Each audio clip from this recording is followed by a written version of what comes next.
இதற்கிடையில ஒரு முக்கிய செய்தியை பார்க்கிறோம். பாகிஸ்தானுடைய விமானி கைது செய்யப்பட்ட அந்த செய்தியை இப்போது நாம் பார்த்துக் கொண்டிருக்கிறோம் திரையில.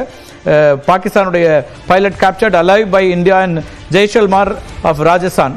இது ராஜஸ்தான்ல ஒரு தாக்குதல் முயற்சியை ஜெய்சல்மார் பகுதியில் தாக்குதல் முயற்சியை பாகிஸ்தான் மேற்கொண்டது. அந்த தாக்குதல் முயற்சியும் வெற்றிகரமாக முறியடிக்கப்பட்டது இந்திய ராணுவத்தினால.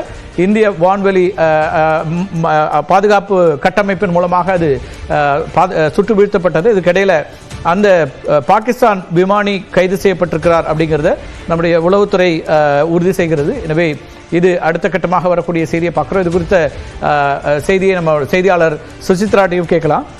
Suchitra, okay, right. இப்போது பாகிஸ்தான் விமானி ராஜஸ்தானுடைய ஜெய்சல்மார்ல கைது செய்யப்பட்ட அந்த செய்தியை பார்க்குறோம். லாகூர்ல இன்று காலை இந்தியா தாக்கிய நிலையில் மீண்டும் ஒரு அதிரடியில் நாம் இறங்கி இருக்கிறோம். அந்த நிலைக்கு இந்தியா தள்ளப்பட்டிருக்கிறது. பாகிஸ்தான் இந்தியாவை சீண்டி இருக்கிறது. இன்று மாலை அல்லது இன்று மாலை கொடுக்கப்பட்ட செய்தியாளர் சந்திப்பிலையும் வெளியுறவுத்துறை அதிகாரிகள் தெளிவாக குறிப்பிட்டார்கள். இப்போதும் வெளியுறவுத்துறை அமைச்சர் ஜெய்சங்கருடைய உறுதியான செய்தியாக நம்ம பார்க்கிறோம்.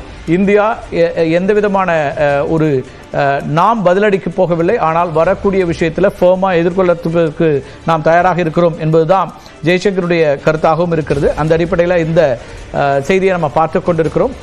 இன்னொரு முக்கியமான செய்தி, பல தவறான தகவல்கள் பரவக்கூடிய நிலையில் ஆர்மி இந்திய ராணுவம் ஒரு விஷயத்தை உறுதியாக மறுக்கிறது. எந்த விதமான தற்கொலை படை தாக்குதலும் பத்தான்கோட்டில் நடக்கப்படவில்லை அல்லது ரஜௌரி பகுதியில் நடக்கவில்லை அப்படிங்கிறத சொல்கிறாங்க. ஏன்னால் இந்திய அளவில் அல்லது சமூக ஊடகங்களில் இப்படியான வதந்திகள் பரப்பப்படக்கூடிய சூழலில் தான் இதை கடுமையாக இந்திய ராணுவம் முற்றாக மறுக்கிறது.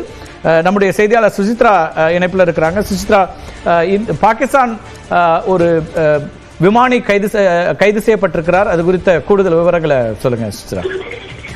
பாகிஸ்தானுடைய விமானப்படை விமானி ராஜஸ்தான் மாநிலத்தினுடைய ஜெய்சால்மர் பகுதியில் தாக்குதலில் ஈடுபட்டிருந்த பொழுது இந்தியாவுடைய எதிர் தாக்குதலை சுட்டு வீழ்த்தப்பட்டதில் அவர் தற்பொழுது இந்தியாவுடைய பாதுகாப்பு படையினுடைய கஸ்டடியில் எடுத்துக் கொள்ளப்பட்டுள்ளார் என்ற ஒரு தகவல் தற்பொழுது கிடைக்கப்பட்டுள்ளது. மிக முக்கியமாக பாகிஸ்தான் விமானப்படையினுடைய விமானம் மூலமாக ஜெய்சால்மரினுடைய இந்தியாவுடைய விமானப்படை மற்றும் ராணுவத்தினுடைய அந்த படைத்தளங்கள் மீதான ஒரு தாக்குதலை நடத்த முயற்சித்த பொழுது இந்த ஒரு எதிர் தாக்குதல் நடத்தியதில் அந்த தாக்குதலில் இருந்து அந்த விமானத்திலிருந்து கீழே விழுந்த அவர் தற்பொழுது இந்தியாவுடைய பாதுகாப்புத்துறையுடைய அந்த பாதுகாப்புடைய கட்டுப்பாட்டின் கீழ் கைது செய்யப்பட்டு அழைத்து வரப்பட்டுள்ளதாக தற்பொழுது முதற்கட்ட தகவலானது வெளியாக இருக்கிறது. பல்வேறு எதிர் தாக்குதலை குறிப்பாக ட்ரோன்கள் மூலமான முதற்கட்ட தாக்குதல்கள் ஜெய்சால்மர் நடைபெற்ற நிலையில் அதற்கு அடுத்தபடியாக இந்த ஒரு விமானப்படையினுடைய தாக்குதலையும் பாகிஸ்தான் ராஜஸ்தான் மாநிலத்தில் இருக்கக்கூடிய இந்தியனுடைய விமானப்படை மற்றும் ராணுவ படைத்தளங்களை நோக்கி